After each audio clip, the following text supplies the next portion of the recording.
Saludos, bienvenidos a una nueva edición de Euronews. Hoy una edición especial porque es la última antes de marcharnos de vacaciones de verano en agosto. Pero como todos los días vamos a ofrecerles las últimas noticias de la jornada y empezamos con nuestros titulares. La economía española se hunde a niveles nunca vistos. El PIB cayó un 18,5% en el segundo trimestre del año. El Senado italiano aprueba que Matteo Salvini pueda ser juzgado por bloquear en agosto de 2019 el desembarco del Open Arms. Se le acusa de secuestro de personas. Lluvia de críticas contra Donald Trump por sugerir que se retrasen las elecciones, agitando el fantasma de un fraude masivo en un momento en el que se ha desplomado en las encuestas. La pandemia de COVID deja en México más de 46.000 muertos y una economía hundida. Sanofi Pasteur anuncia que realizará ensayos de su vacuna en el país.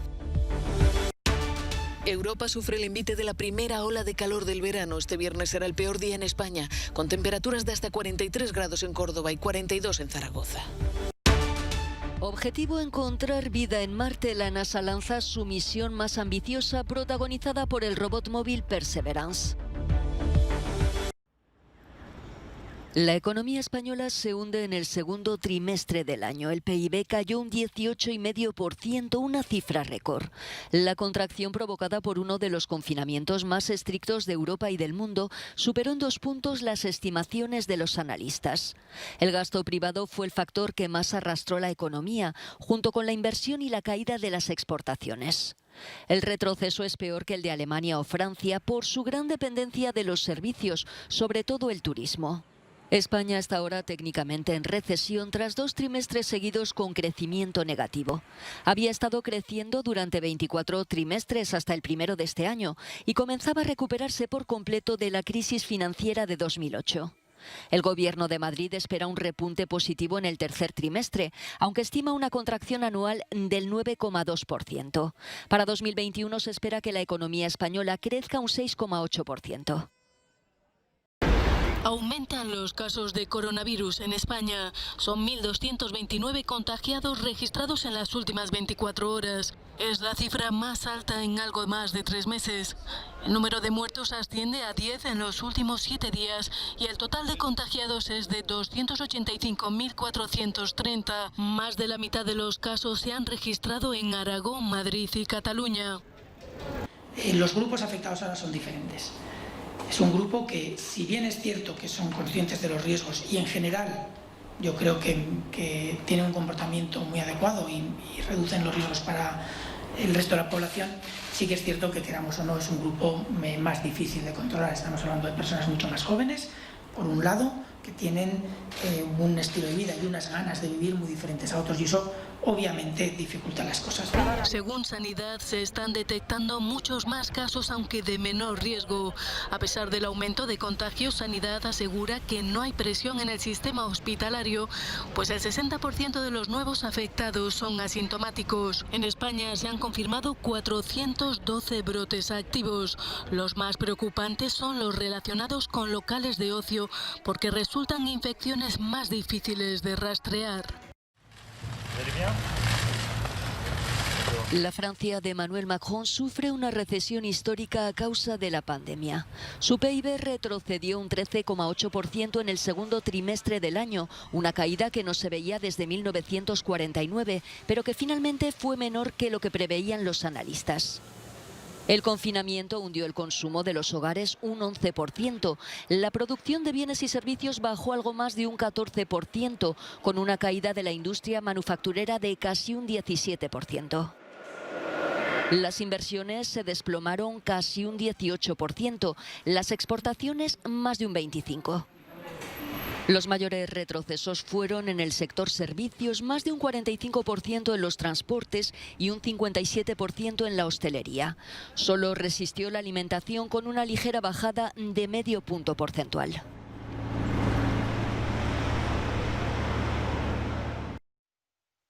Matteo Salvini podrá ser juzgado por el caso Open Arms.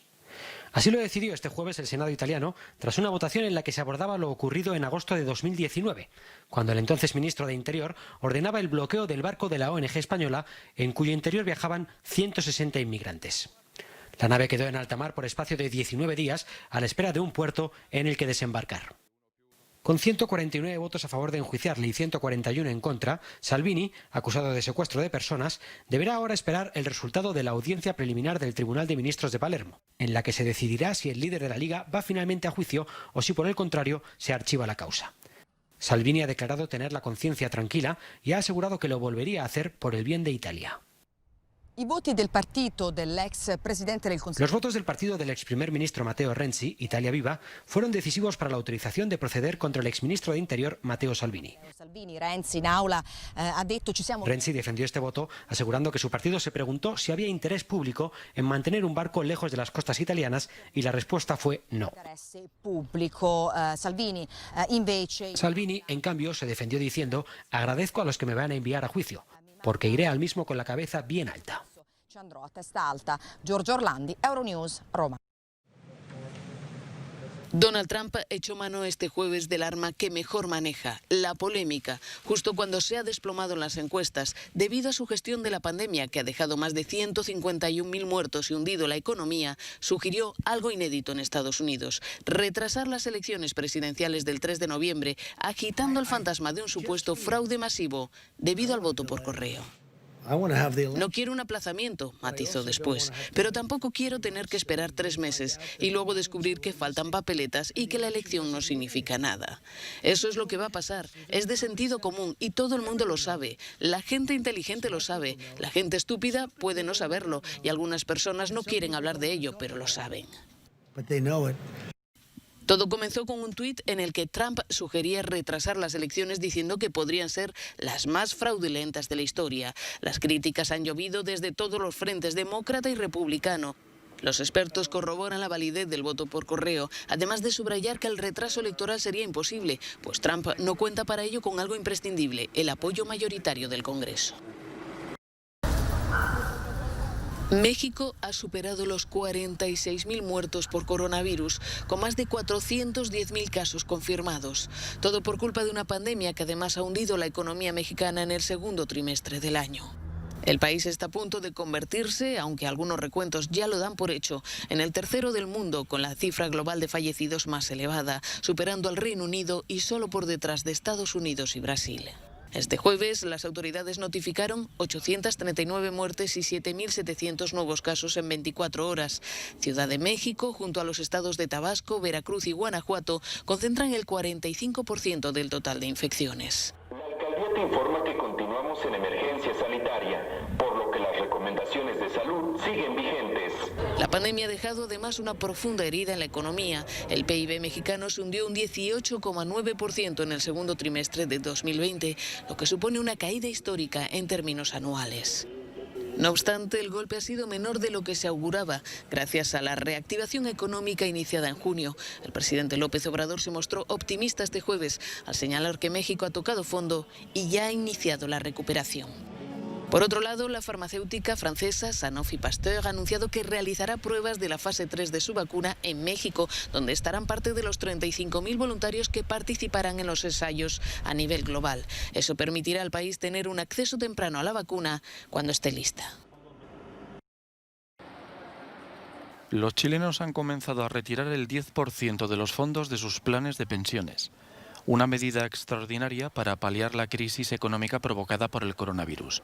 Se calcula que pueden salir hasta 20.000 millones de dólares, unos 17.000 millones de euros, de las administradoras de fondos de pensiones, entidades privadas que gestionan el ahorro individual obligatorio.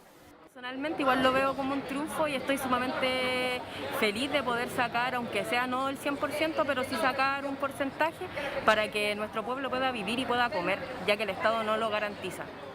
Creo que fue una medida bastante buena, pero insisto, la crisis la seguimos pagando nosotros.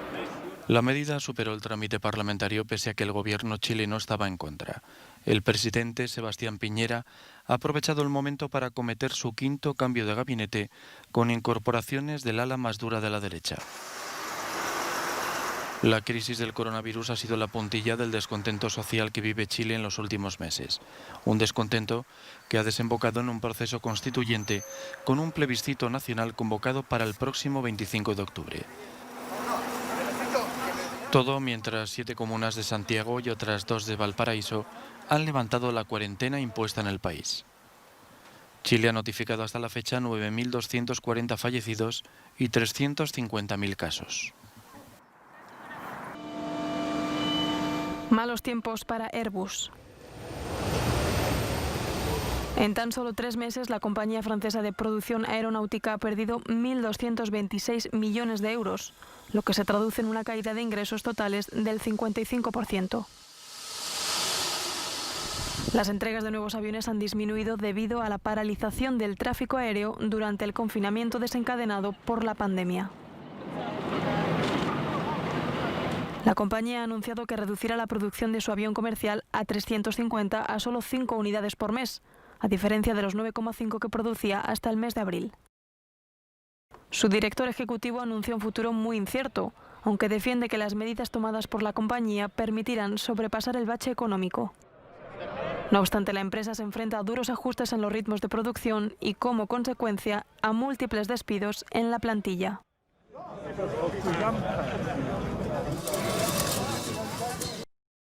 El histórico dirigente etarra José Antonio Urruticoechea, conocido como Josu Ternera, abandonaba este jueves la cárcel de la Santé en París, al pasar a arresto domiciliario bajo control electrónico por razones de salud. Uno de sus hijos hablaba del inicio de una nueva fase procesal. Se trata de una nueva etapa que comienza en el proceso judicial, en la que la justicia tiene en consideración su presunción de inocencia y se podrá defender libre ante las autoridades judiciales en el marco de los procedimientos españoles y franceses. Josu Ternera llevaba 14 meses en la cárcel parisina desde que fuera detenido en los Alpes franceses, tras pasar 17 años en la clandestinidad. La justicia gala autorizó su salida por el riesgo que supone el coronavirus. La Unión Europea ha sancionado a 6 ciudades de Polonia que rechazan a la comunidad LGBTI, de homosexuales, transgénero e intersexuales. 6 ciudades que no recibirán ayudas europeas en el marco de los programas de hermanamiento. Dominic Sosa, activista de la comunidad LGBTI, lamenta perder los lazos con otras ciudades europeas debido a la resolución que ha sido votada en su ciudad. Creo que dejaremos un hueco en el hermanamiento con otras ciudades de países como Francia, Alemania o Portugal. Realmente es una pérdida.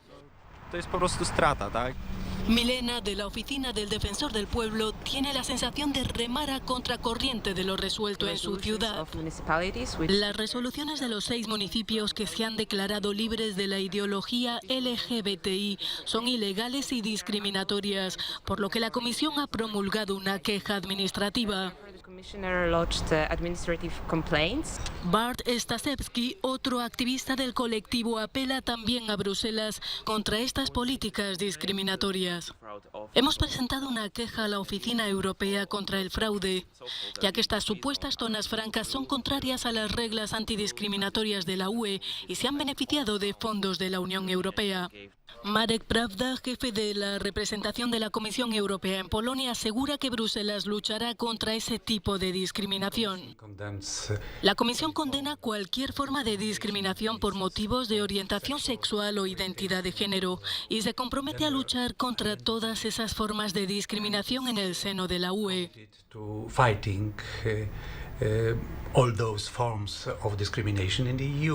Aquí en Koskovóla, los políticos locales comienzan a dudar sobre si realmente acertaron al adoptar esas resoluciones discriminatorias. Discutiremos el tema a fondo, pero creo que los concejales realmente no sabían sobre lo que se estaba decidiendo. La Unión Europea ha rechazado las solicitudes de financiación de proyectos de las 6 ciudades que votaron a favor de la resolución discriminatoria anti-LGBTI. Europa se ha zambullido de lleno en la primera ola de calor del verano. Las temperaturas han disparado en todo el continente. 1/3 de Francia está en alerta por altas temperaturas. En el País Vasco francés este jueves se batieron récords con más de 42 grados alcanzados en Saint-Jean-de-Luz. Un poco más al norte, en Burdeos, cualquier medio es bueno para encontrar algo de alivio. Visitamos un poco la ciudad y luego hemos venido aquí a refrescarnos porque en las calles es difícil de soportar. Empezamos bien, tenemos algunos clientes. Es cierto que los sorbetes resultan atractivos, de limón, pomelo, estamos contentos. Pero para temperaturas tórridas, las de España. El jueves el calor azotó sin clemencia el Cantábrico y en especial el País Vasco, donde sobrevolaron los 40 grados. Y lo peor llegará este viernes. Salvo Canarias, toda la península se inflama con hasta 43 grados en Córdoba y 42 en Zaragoza. Pues voy camino de mi casa, voy a tenderme en el sofá y voy a beber muchísima agua. Con los pies en el agua, junto al famoso puente viejo de Mostar, algunas personas tratan de soportar los 41 grados a la sombra registrados en Bosnia. Estamos en alerta roja por ola de calor y dicen que hace 40 grados, pero juro por Dios que debe ser mucho más. Nunca aciertan porque miden la temperatura a la sombra, al sol hace más calor. Los termómetros seguirán febriles en buena parte de Europa hasta el domingo. Mientras tanto, si pueden, aprovechen para darse un chapuzón.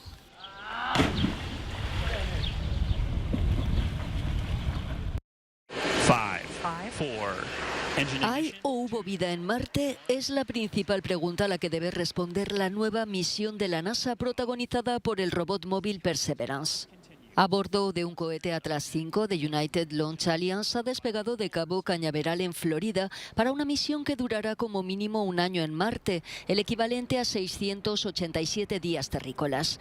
Tardará casi 7 meses en llegar al planeta rojo, donde recorrerá toda su superficie en busca de vida. Siempre hemos estado interesados en Marte porque es lo que más se parece a la Tierra de lo que conocemos y hoy es un poco diferente. Entender lo que sucedió en Marte nos ayudará a saber más sobre nuestro sistema solar y también sobre la Tierra. Pero aún no sabemos si alguna vez hubo vida en Marte y ese es el propósito de la misión de Perseverance. El plan es que la NASA y la Agencia Espacial Europea lancen un robot en Marte en 2026 para obtener muestras de roca. Estas serán transferidas a otra nave espacial que las traerá a casa en 2031.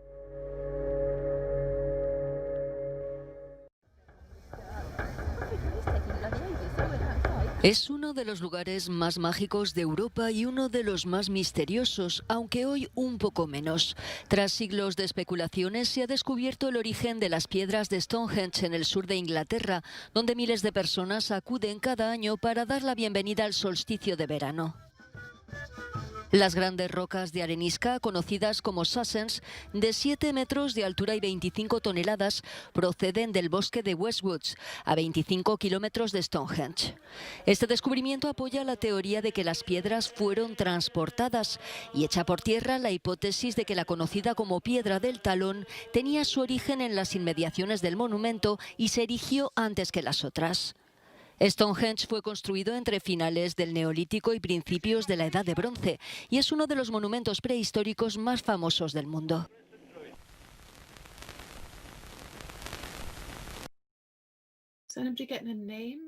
El confinamiento a causa del coronavirus ha servido en muchos casos para disparar la creatividad, hasta el punto de crear nuevos subgéneros cinematográficos.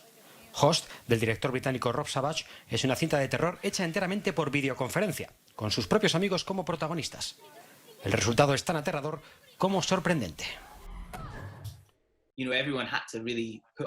Todos tuvieron que ser muy polifacéticos para hacer el proyecto realidad, cuenta el productor ejecutivo Douglas Cox, y ser capaces de decirse cosas que normalmente te costaría decir a actores que no conoces. Creo que eso fue algo muy importante una vez todos se unieron. Lo primero que hicimos fue comprarles a todos un montón de hilo de pescar para que pudieran empezar a mover cosas por la casa, a lo Poltergeist, confiesa Rob Savage. Al final del rodaje estaban lanzando cosas, asustándome y me decían, hey, mira esto, puedo hacer que mi cómoda se pliegue, y ese tipo de cosas. No es esta la primera obra de terror que filma Rob Savage, famoso por su corto de 2 minutos de duración, Salt, de 2017. Para este nuevo y arriesgado proyecto, necesitó no obstante que sus propios amigos fueran los encargados de aspectos como el maquillaje, el atrezo o incluso el tiro de cámara.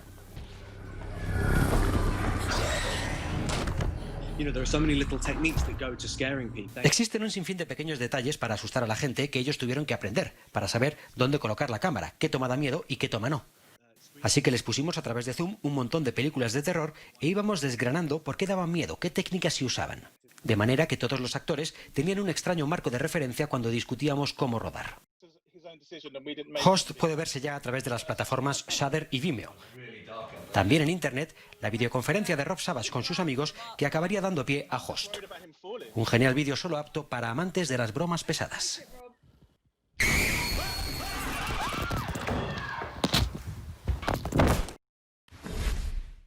Hasta aquí llega esta última edición de Euronews Hoy. Nosotros regresaremos en septiembre con un nuevo formato y con las ganas de siempre para ofrecerles toda la actualidad de Europa y del mundo. Les dejamos, como viene siendo tradicional, con nuestro No Comment del día. Nos vemos en septiembre.